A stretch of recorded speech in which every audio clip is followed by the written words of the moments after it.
eterno Egito. Por séculos, os deuses protegeram as suas terras. E então, Akhenaton, o faraó rebelde, afastou-se dos deuses e abalou as fundações do país mais poderoso da terra, até que ele quase caiu. Akhenaton era um fanático religioso ou era o presságio do Cristo?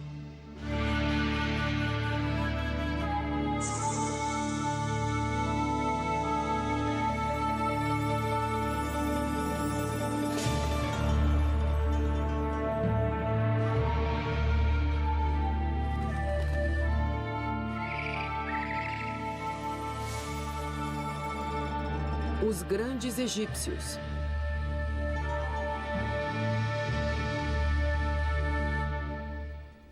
O faraó rebelde. As pirâmides e os templos do Egito parecem que vão perdurar para sempre. Mas existem alguns monumentos que desapareceram praticamente quando foram construídos.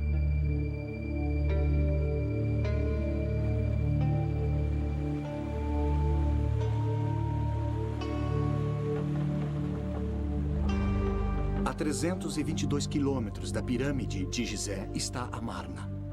Sob suas areias desérticas estão os restos de um dos locais mais enigmáticos do Egito. Coisas estranhas aconteceram aqui há 3.000 anos. Nasceu uma nova religião. Um faraó desfigurado morreu. E os egiptólogos ainda estão tentando descobrir o que aconteceu.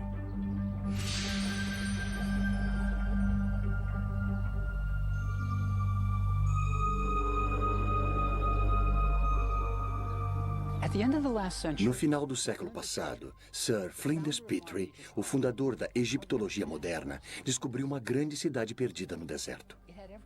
Ela tinha tudo o que ele esperava. Havia templos, palácios, ruas largas. Mas ainda assim faltava alguma coisa. Faltava cenas do faraó golpeando seus inimigos, marchando para a batalha. Também havia cenas do faraó fazendo oferendas a centenas de deuses egípcios. Não havia deuses. Quando Petrie continuou a escavar, ficou ainda mais chocado. O faraó era mostrado desfigurado, com o rosto alongado, seios, quadris largos e coxas grandes. Durante 1000 anos, os faraós foram retratados como jovens vigorosos, musculosos, prontos para a batalha. Este faraó era retratado desfigurado. Era quase como se uma criatura de outro planeta tivesse sido deixada no deserto egípcio.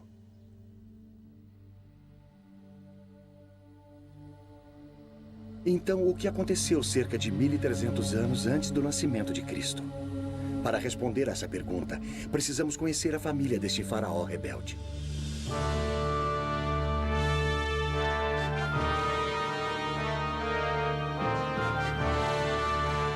Era a época mais gloriosa do Egito. O Egito nunca tinha sido tão rico, poderoso ou estado mais certo de si. Ao longo de todo o Nilo, artífices construíam grandes templos para homenagear as centenas de deuses. Se agradassem aos deuses, o Egito prosperaria.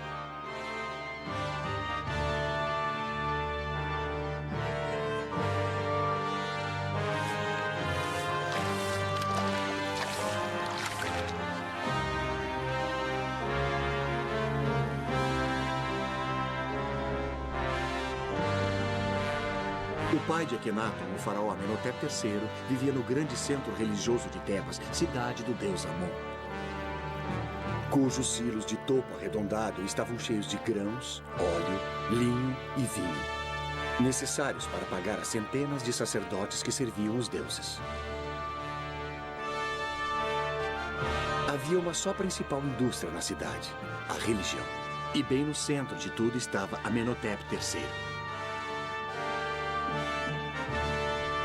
Suas duas colossais estátuas ainda se encontram na planície de Tebas. Uma vez elas guardaram um grande templo, que agora encontra-se sob o solo. Toda a glória e riqueza de Tebas logo seriam abaladas por uma revolução como jamais vista.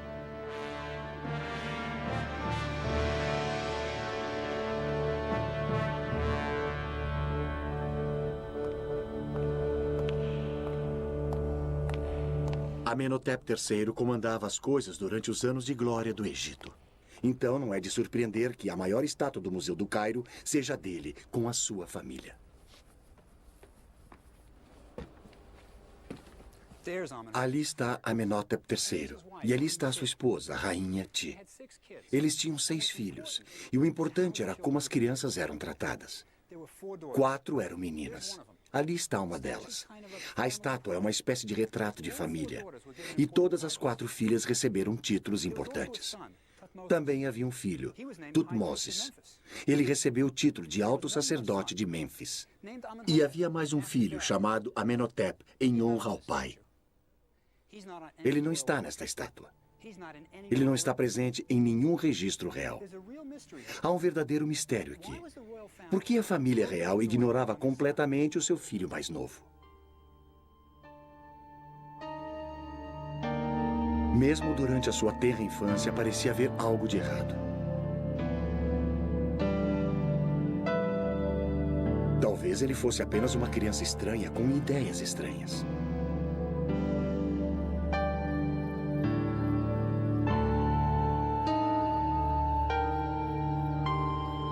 Enquanto seu irmão e irmãs recebiam títulos e honras, não havia nada para o jovem Amenhotep. Quando o séquito real ia aos templos para fazer oferendas ao deus Amon e para comemorar os festivais, podemos imaginar o pequeno Amenhotep deixado para trás, sozinho no palácio. Até mesmo o deus Amon rejeitava o garoto.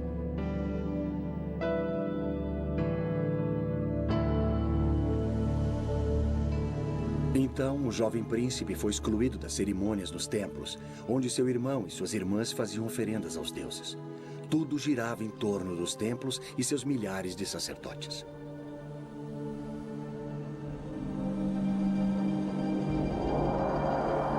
Os faraós orgulhosamente inscreviam nas paredes dos templos a quantidade de ouro, prata, gado e terras que davam para os deuses. Em um ano apenas, um faraó deu ao templo 51 quilos de ouro, 907 quilos de prata, 2.268 quilos de cobre, 25 mil jarras de vinho, incontáveis filões de pão, 300 medidas de linho fino e 12 mil acres de terras.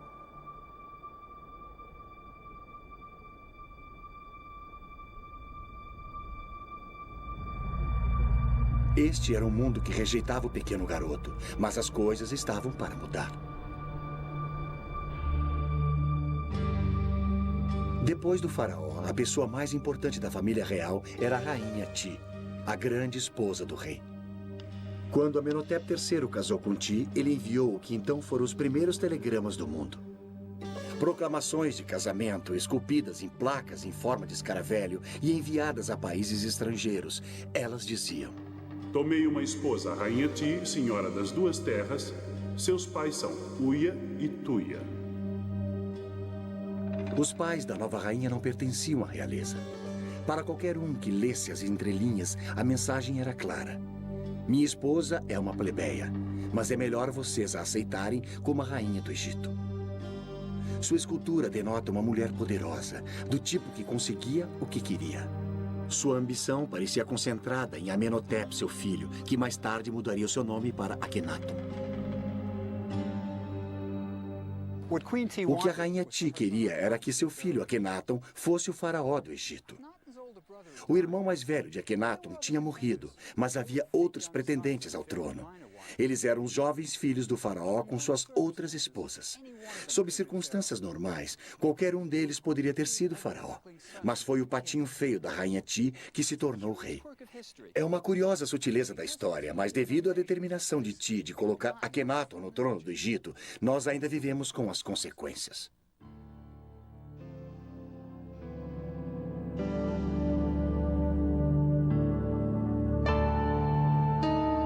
A múmia de Amenhotep III nos dá uma pista de como seu filho Akhenaton se tornou faraó.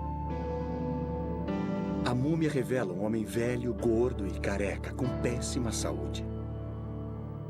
Os dentes do faraó podem ter sido a causa do período mais estranho de toda a história egípcia. Eles estão em péssimas condições. Amenhotep III pode ter vivido com tamanha dor nos últimos anos de sua vida, que pode ter sido difícil ele executar os seus deveres de faraó. Tanto os plebeus como os reis eram vítimas de sua dieta.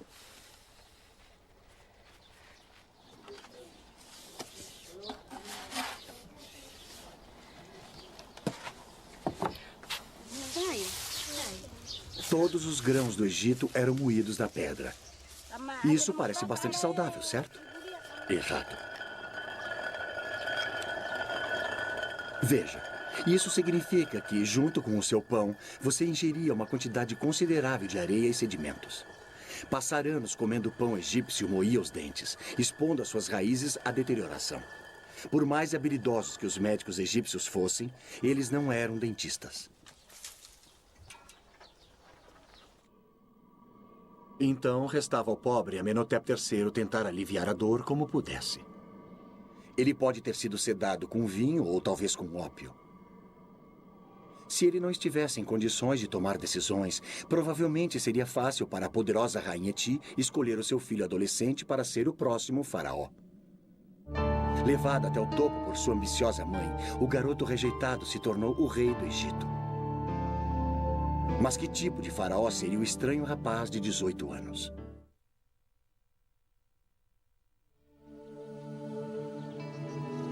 O nível de singularidade do novo faraó ficou claro nos primeiros anos do reinado de Akhenaton, quando ele começou a construir o seu próprio templo em Karnak, o centro religioso de Tebas.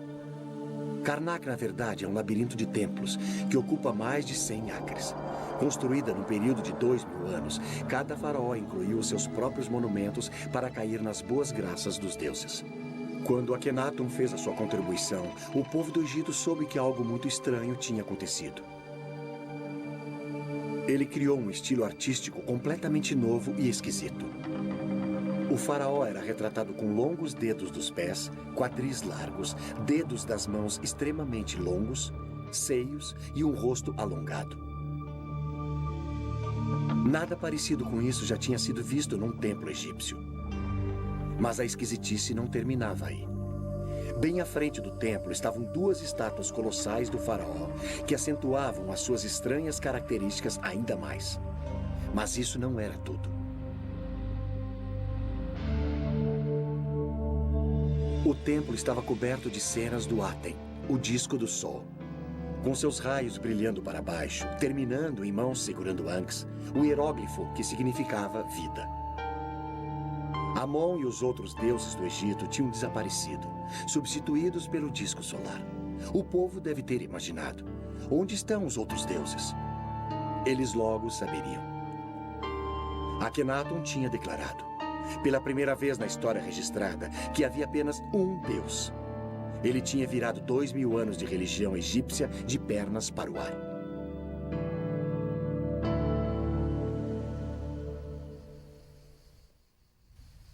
No início deste século, escavadores encontraram uma grande quantidade de blocos esculpidos que tinham sido reutilizados como enchimento na construção de um projeto de um faraó posterior.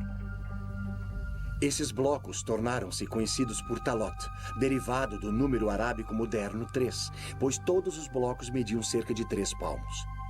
Com o passar dos anos, os escavadores encontraram mais de 40 mil blocos, mas faltavam tantos pedaços que ninguém conseguia reconstruir os templos. Os blocos foram mantidos guardados para o dia em que aparecesse alguém que pudesse dar algum sentido a eles. Em 1965, Ray Winfield Smith, um homem de negócios norte-americano, concebeu o plano de criar em papel o que não pôde ser montado em pedra. 0127 14606. Sua ideia era fotografar todo e cada bloco, mesmo aqueles que foram parar nas coleções particulares e nos museus em todo o mundo. As fotografias se tornaram peças de um quebra-cabeças gigante. E com a ajuda de um computador, a equipe de Smith reconstruiu os templos no papel. Primeiro, eles numeraram cada bloco. Depois, o número e a descrição de cada bloco foi colocado no computador. Em 1965, isso era altíssima tecnologia. Se um pedaço tivesse a cabeça de um faraó, olhando para a esquerda e terminando no pescoço, o computador procurava pelos blocos que tivessem o corpo de um rei que começasse no pescoço. Quando o computador encontrou os blocos que eram possíveis combinações, Smith pegava as fotografias e as juntava para ver se encaixavam. Quando faltava um bloco, um artista completava a cena que faltava. O projeto continuou por 6 anos. A reconstrução feita pelo computador ajudou os egiptólogos a descobrirem o que estava acontecendo. O garoto que fora posto de lado agora estava no comando. Como faraó, Akhenaton não podia mais ser excluído dos festivais religiosos. E havia muitos deles. Durante o festival de Opet, as estátuas dos 3 principais deuses de Tebas, Amon, Mut e Hansu, eram carregadas do templo de Karnak até o templo de Luxor. A ocasião requeria muitos dias de danças, cantoria e festas. Eu frequentemente imagino por que Akhenaton mudou tudo. Ele era o rei do Egito, por que balançar o barco? Mas se estivermos certos a respeito dele ser uma criança rejeitada, isso explicaria tudo. Ele era como a Cinderela. Quando seu irmão e irmãs iam aos festivais religiosos, ele era deixado em casa. E vejam o que ele estava perdendo. O maior espetáculo da Terra.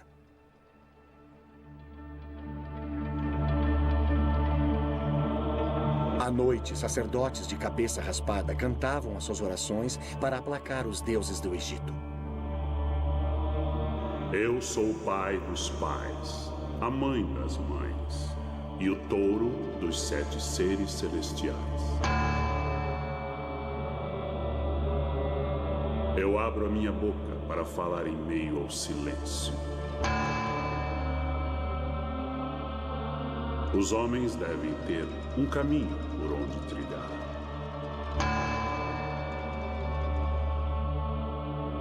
Estas eram cerimônias maravilhosas, e o jovem Akhenaton as estava perdendo. Mas há um final feliz, pelo menos por agora. Akhenaton se torna rei do Egito, e com o seu poder, ele pode acertar tudo. Ele rejeitará os deuses de Tebas. Não eram mesmos os seus deuses. E ele terá o seu próprio Deus particular, que o ama, o Aten. E ele abraçará sua nova religião e o seu novo Deus, e deixará Tebas, e todo o seu sofrimento da infância. Ele fundará um novo mundo. A única questão é, onde?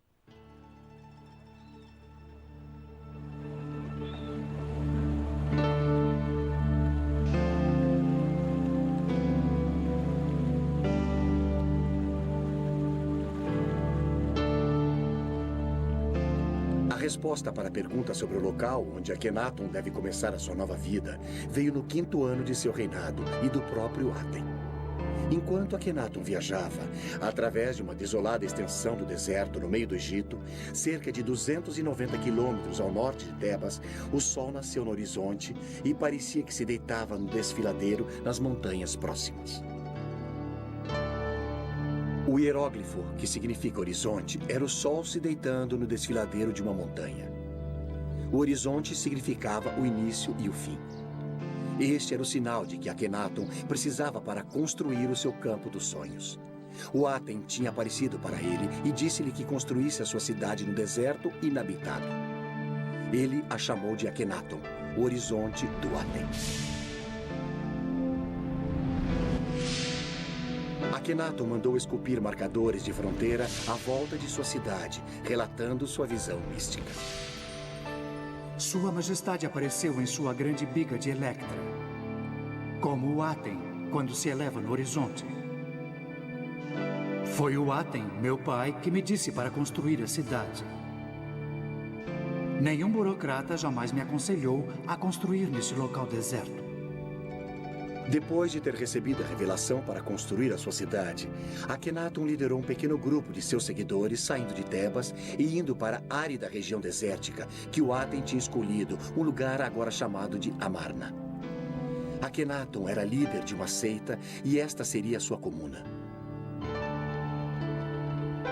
Num dos marcadores de fronteira, ele reuniu os fiéis e, enquanto observava as desoladas planícies onde seria construída a nova cidade, ele realizou um culto de adoração. Akhenaton não estava mais sozinho. Agora ele estava casado com Nefertiti, uma das mulheres mais lindas da história. Agora ele tinha sua própria família, 2 filhas e mais 4 por vir. O garoto rejeitado tinha percorrido um longo caminho. Devia haver uma incrível sensação de emoção na nova cidade. Eles eram pioneiros numa admirável nova religião e o faraó era o seu líder. Uma sensação como essa só ocorreria novamente na era cristã. Era uma virada na história do mundo. E Akhenaton era o pivô dessa história. Mas o resto do Egito aceitaria a nova religião do faraó?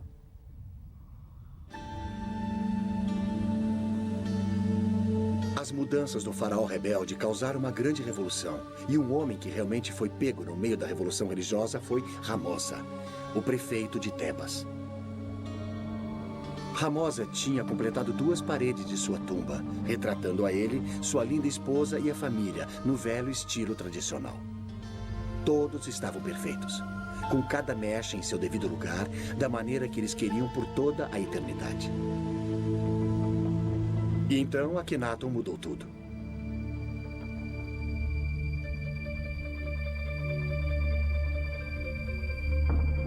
Desesperado para ser politicamente correto, Ramosa começou a completar a sua tumba no novo estilo, retratando Akhenaton e até Ramosa com um queixo alongado e nariz aquilino. Povos de todo o Oriente Médio reverenciavam Akhenaton. Ramosa também se retratou com colares de ouro, talvez a sua recompensa por mudar para o novo deus. Ou era um suborno para manter as aparências. O velho Ramosa morreu antes de completar a sua tumba, e a procissão funerária que o enterrou foi rapidamente pintada na parede. Ramosa tinha um pé na religião antiga e um pé na nova. Você imagina o que ele pensou que iria lhe acontecer na próxima vida? Ou se é que havia mesmo a próxima vida? Mas Ramosa não era o único que tinha perguntas.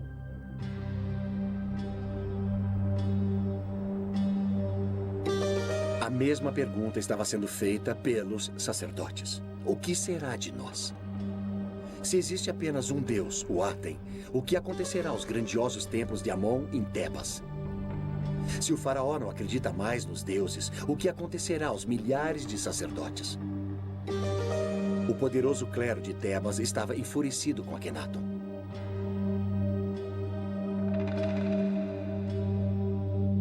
O faraó rebelde tinha declarado seus deuses extintos, tinha desertado da capital religiosa do Egito e jurou nunca mais voltar.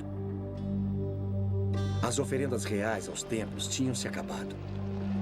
Não haveria mais doações aos templos dos prisioneiros capturados nas guerras. Os recursos do Egito estavam se esvaindo das cidades instituídas e indo para o deserto para construir a nova cidade do faraó. Mas não eram apenas os sacerdotes que sofriam por causa da nova religião.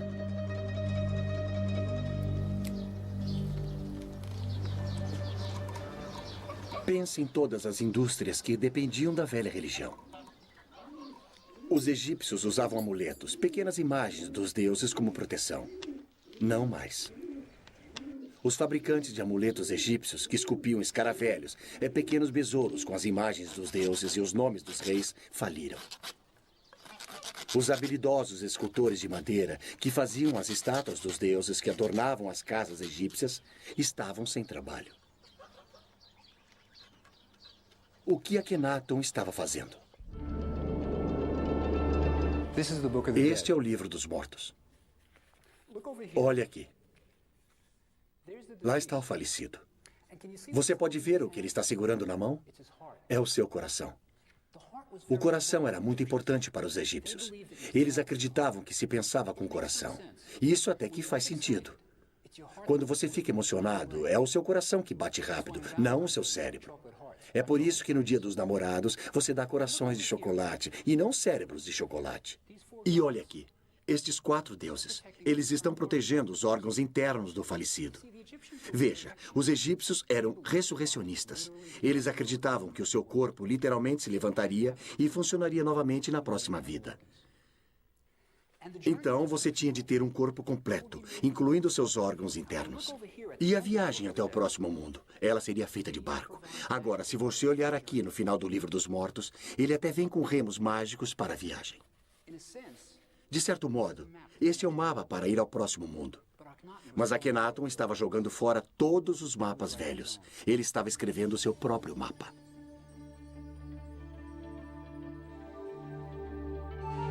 Antes de Akhenaton, as paredes das tumbas egípcias retratavam um próximo mundo muito parecido com este.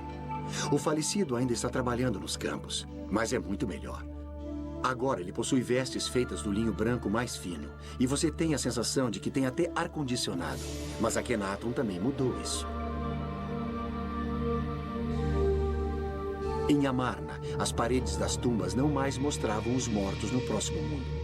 Essas cenas foram substituídas por retratos de Akhenaton e da família real, e frequentemente adorando o Aten.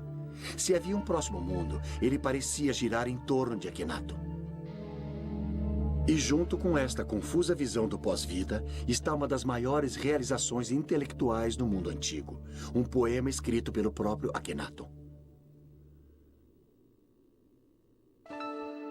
Esplêndido você se ergue ao amanhecer. Aten vivente, criador da vida. Quando você nasce no leste, você cobre toda a terra com a sua beleza. Você é formoso, grandioso, radiante.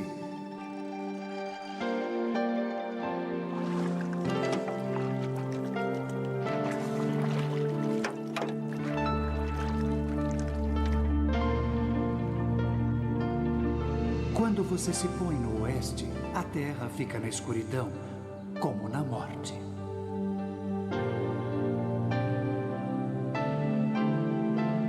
Os leões vêm de seus covis, todas as serpentes picam, a noite ronda. A terra está mergulhada no silêncio, enquanto seu Criador descansa na escuridão.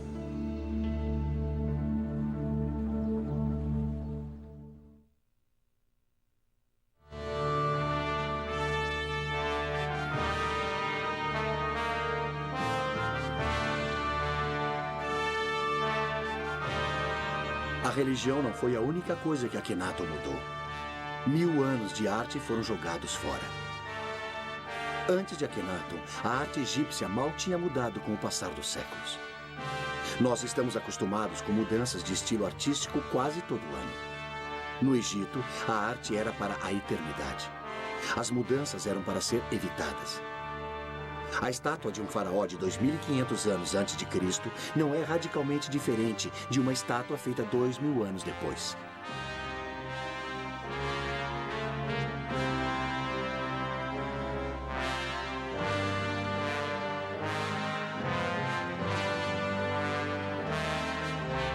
Nada mais de corpos musculosos idealizados.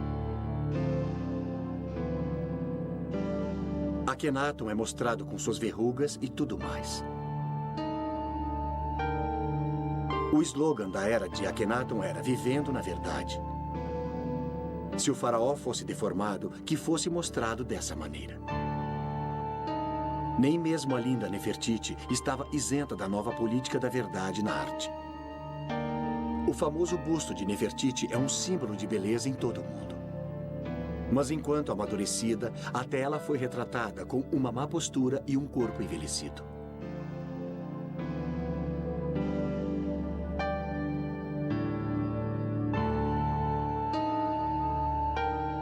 Tornou-se moda mostrar toda a família real com cabeças alongadas.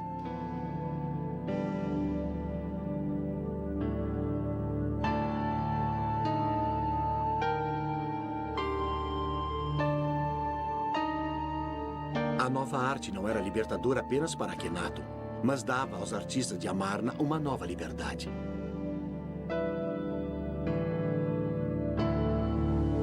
Os artistas tiveram uma chance de se expressar como nunca antes. As novas cenas da família real podiam ser montadas sem preocupações com a tradição.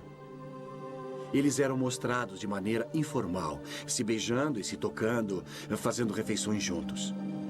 Nunca havia sido permitido ver a vida privada de um faraó no Antigo Egito. Mas Akhenaton o permitiu. Era como se cinegrafistas fossem convidados para filmar a rainha da Inglaterra escovando os dentes. Crescendo em Tebas, Akhenaton nunca tinha sido mostrado com sua família. Nunca fora citado nos monumentos. Agora, aqui em Amarna, ele podia sair do armário e dizer: "Me aceitem como eu sou." Pela primeira vez em sua vida, Akhenaton podia ser ele mesmo. Terminada, Amarna era um cenário teatral para comemorar o reinado de Akhenaton.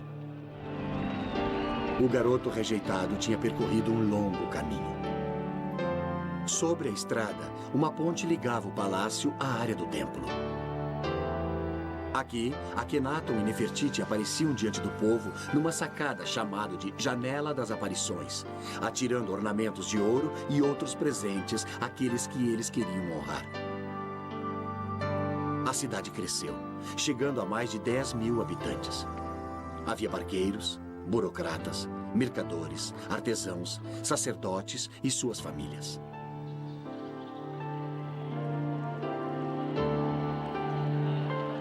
Eles deviam estar incrivelmente animados com as suas novas vidas, novas casas, novos inícios. Era como a era de Aquário. Akhenaton estava tentando criar uma utopia, mas nem todos estavam felizes. O faraó divertia-se no calor do sol, mas alguns enviados estrangeiros que foram à sua corte voltaram para casa com queimaduras causadas pelo sol. Um rei da Síria escreveu a Akhenaton: "Por que os meus mensageiros têm de ficar sob o sol escaldante? Eles irão morrer ao sol. Se faz bem ao rei ficar ao sol, que ele fique lá e morra ao sol."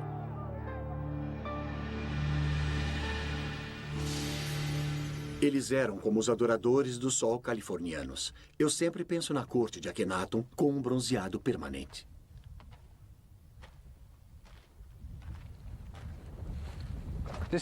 Foi ali que tudo aconteceu. Akhenaton realmente andou por esta rua, e um de seus seguidores viveu nesta casa. Akhenaton provavelmente o recompensou com presentes de ouro. Ele queria que seus seguidores ficassem felizes. Veja, Akhenaton era como um filho de hippies dos anos 60. Ele queria que todos fossem felizes, que tudo fosse lindo, que todos amassem uns aos outros. Infelizmente, o mundo não funciona assim. Akhenaton tinha ficado isolado por tempo demais. Ele não entendia as pessoas. Ele tinha criado uma religião linda e idealista, muito adiante de seu tempo. Mas o povo simplesmente não entendeu. Eles estavam acostumados aos deuses que podiam ver, esculpidos da rocha. Deuses com lindos corpos de homens e mulheres e cabeças de animais.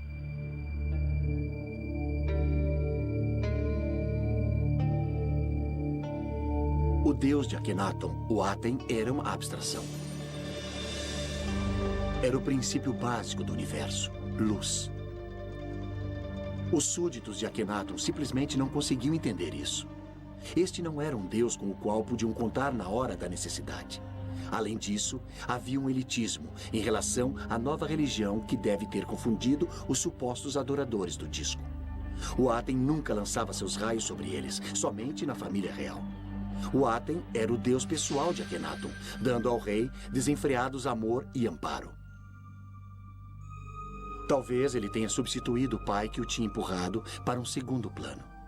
Eram Akhenaton e a sua família que adoravam o Aten. Todos os outros tinham de se contentar com a luz refletida de Akhenaton. É quase como que se a nova religião viesse em dois tamanhos, plebeu e king size.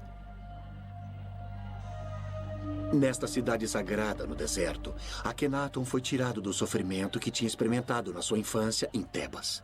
Mas ele também foi tirado da realidade. Havia problemas no paraíso. O Egito estava morrendo. Por mais de 10 anos, Akhenaton tinha vivido na sua amada Amarna, com seus pensamentos voltados para a religião e para o seu deus pessoal, o Aten.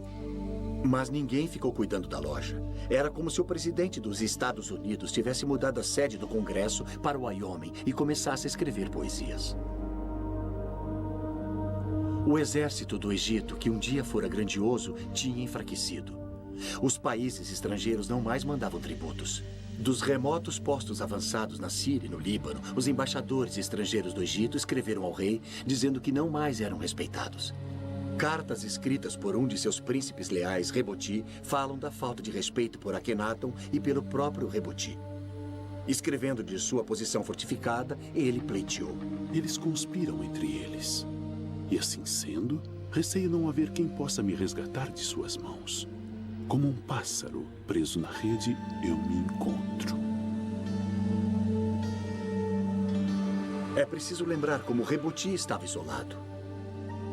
Para os soldados egípcios chegarem a ele, teriam de marchar através de Gaza, Canaã, até o Vale de Beká, na Síria, e depois para o norte. Este sempre era um território hostil.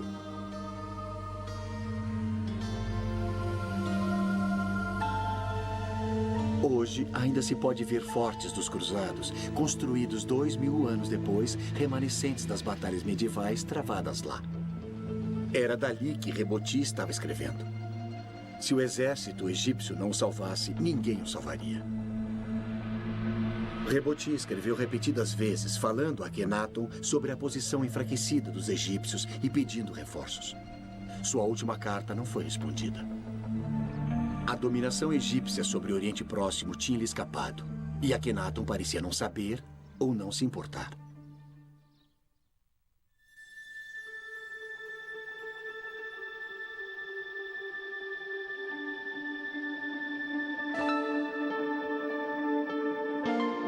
Isolado dos problemas do Egito e talvez da própria realidade, Akhenaton devia estar realmente muito feliz com seu novo Deus, sua nova família e sua nova cidade. Mas após 14 anos de casamento, sua linda esposa e companheira Nefertiti morreu. Sua outra esposa, Kia, também tinha morrido. Então, agora ele não tinha uma mulher ao seu lado. Akhenaton tinha sido criado entre mulheres, 4 irmãs e sua poderosa mãe, a rainha Ti. Nefertiti tinha sempre estado ao seu lado, partilhando seus sonhos. Kia, sua linda esposa secundária, também era importante para ele. Ela até tinha o seu próprio templo. Agora, as 2 esposas estavam mortas. Akhenaton estava sozinho novamente. O grande experimento no deserto estava quase acabado. No 17º ano de seu reinado, com pouco mais de 30 anos, Akhenaton morre e desaparece da história. Algum dia saberemos o que realmente aconteceu em Amarna? Akhenaton realmente se parecia com as suas estátuas? Muitos acreditam que a única maneira de sabermos será com a descoberta da múmia de Akhenaton. É exatamente isso que alguns egiptólogos acham que aconteceu em janeiro de 1907.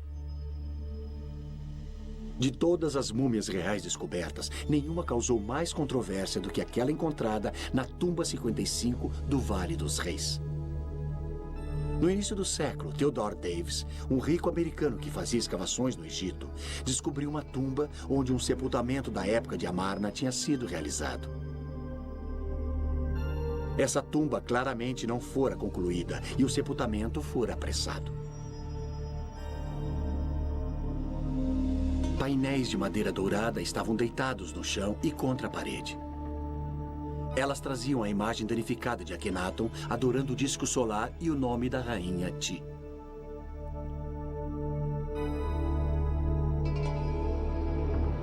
Em um nicho estavam 4 lindos potes de alabastro que guardavam os órgãos internos da múmia. Deitado no chão, um lindo caixão, porém muito danificado, feito de milhares de incrustações e pedras semipreciosas na forma de asas protetoras. Mas as cártulas contendo o nome do seu ocupante tinham sido arrancadas. Todos envolvidos na escavação da tumba acreditavam que poderiam identificar a múmia dentro do esquife, uma vez que a sua tampa fosse aberta e as inscrições nas bandagens ou as joias fossem examinadas.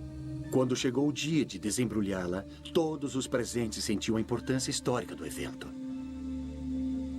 Eles iriam ser os primeiros em mais de 3.000 anos a ver o rosto de um rei ou rainha do Egito. Quando abriram a tampa do esquife, viram uma múmia envolta em folhas de ouro. Mas quando começaram a desembrulhar a múmia, aconteceu algo digno de um filme de terror. Assim que a tocaram, ela se transformou em pó, deixando-os com uma pilha de ossos desarticulados no fundo do esquife. Mas sob o esqueleto, a última folha de ouro parecia ter o nome de Akhenaton, meio danificado. Sua pelvis era larga como a de uma mulher, mas nas suas estátuas, Akhenaton sempre tinha sido mostrado com uma pelvis larga. A cabeça da múmia era alongada como a de Akhenaton. Tudo parecia se encaixar perfeitamente. Alguns dos presentes estavam absolutamente convencidos de que tinham encontrado a múmia de Akhenaton. Mas ainda hoje a identidade da múmia da tumba 55 é um mistério. A palavra final do porquê Akhenaton e a família real eram mostrados deformados pode ser dada agora por um grupo de cientistas que estuda uma doença chamada Síndrome de Marfan, um defeito genético que danifica o tecido conjuntivo do corpo. Abraham Lincoln provavelmente sofria da Síndrome de Marfan. Alguns de seus sintomas são rosto alongado, queixo protuberante, dedos das mãos e dos pés alongados e olhos estranhos. Parece com um faraó que você conhece? E se Akhenaton era portador desse defeito genético, cada uma de suas filhas teria uma chance de 50% de herdá-lo. E isso pode explicar por que todos são mostrados com sintomas semelhantes.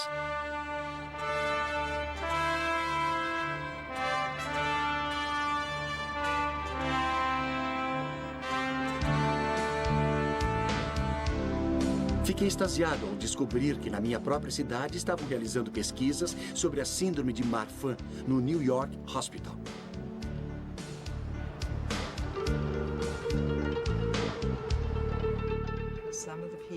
A doutora Jessica Davis é uma das maiores especialistas do mundo na síndrome de Marfan. Aqui está o nosso paciente. Eu sei, eu reconheço o seu perfil. E ali estão as características que sugerem que era portador da síndrome. E se esse cara entrasse no seu consultório? Eu acho que a coisa mais sugestiva aqui é só o rosto alongado, o rosto longo e fino. Mas ele também é um indivíduo de boa aparência. Essas seriam as duas coisas a serem analisadas. Alguém que tem características comuns, mas um rosto longo e fino. Então, o diagnóstico da síndrome de Marfan não depende apenas da aparência da face. Porém, eu acho muito importante dizer que as pessoas que realmente têm a síndrome de Marfan têm características faciais normais. No entanto, elas têm uma aparência gótica e mais clássica. Agora, as mãos alongadas eram típicas da arte desse período. E deixa eu mostrar uma coisa que é um grande exagero. Agora, essa é uma mão que não parece nada natural. O jeito que o dedo fica.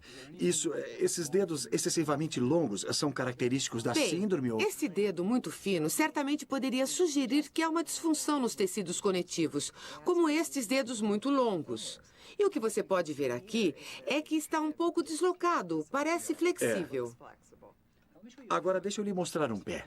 Antes de mais nada, esses são membros muito finos. A mão e o braço são sugestivos. O tornozelo certamente é sugestivo. E este é um pé muito longo e elegante com dedos longos. Quero dizer, é algo que mediríamos no diagnóstico clínico de um portador da síndrome de Marfan. Então, sim, é muito sugestivo. Por causa da face, das mãos, dos pés, o corpo, a estrutura do esqueleto, você mandaria este homem fazer um exame para ver se ele tem Marfan? Você... Se faria mais alguma coisa? Sim, mandaria fazer um ecocardiograma. E você mandaria fazer o exame? Sim. Eu acho essa história fascinante. A tese parece bem razoável. Vale a pena checar a hipótese e dar uma olhada nos outros membros de sua família. Ótimo. Seria muito interessante. Mesmo na morte, Akhenaton se rebelou contra as tradições do Egito, rejeitando este local onde seus ancestrais tinham sido enterrados. Para sua tumba, ele escolheu um vale remoto em Amarna. Se parece com o Vale dos Reis, onde seu pai foi enterrado. Talvez a criança que existia nele ainda procurasse por aceitação. Em sua tumba, o mais original pensador religioso que o mundo antigo já tinha visto foi colocado para descansar. Ele tinha vislumbrado o monoteísmo de Moisés e a tranquilidade e a esperança de Cristo bem antes que o povo do Antigo Egito fosse capaz de aceitá-lo. Logo após a sua morte, os seus seguidores de Amarna, incapazes de compreender o que o seu faraó pregava, abandonaram a cidade e voltaram a Tebas e aos deuses familiares. O nome de Akhenaton, rotulado como herege, seria apagado dos monumentos do Egito. Seu filho, um jovem faraó chamado Tutankhamon, é que o mundo todo conheceria. A ousada experiência no deserto tinha terminado. A cidade de Amarna voltou à areia. James Breasted, o egiptólogo norte-americano, disse de Akhenaton: Morreu com ele um espírito que o mundo nunca tinha visto antes. Uma alma corajosa, destemidamente enfrentando o impulso da tradição imemorial. Esse homem, que numa era tão remota e sob condições tão adversas, tornou-se o primeiro idealista e o primeiro indivíduo do mundo. Uma imagem forte, mas com muita verdade.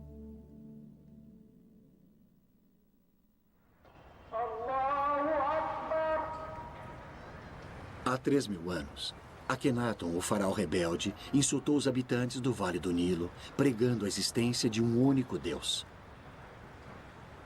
Mas menos de 100 anos após a morte de Akhenaton, Moisés pregaria um só Deus, o monoteísmo, nas margens do Nilo aos israelitas. Hoje, milhares de egípcios ouvem os muezins e mesquitas afirmarem que existe um Deus apenas, e Alá é o seu nome. A ideia de um Deus único, uma vez a crença radical de um herege isolado, agora é adotada por muçulmanos, cristãos e judeus em todo o mundo. A visão de Akhenaton continua a viver.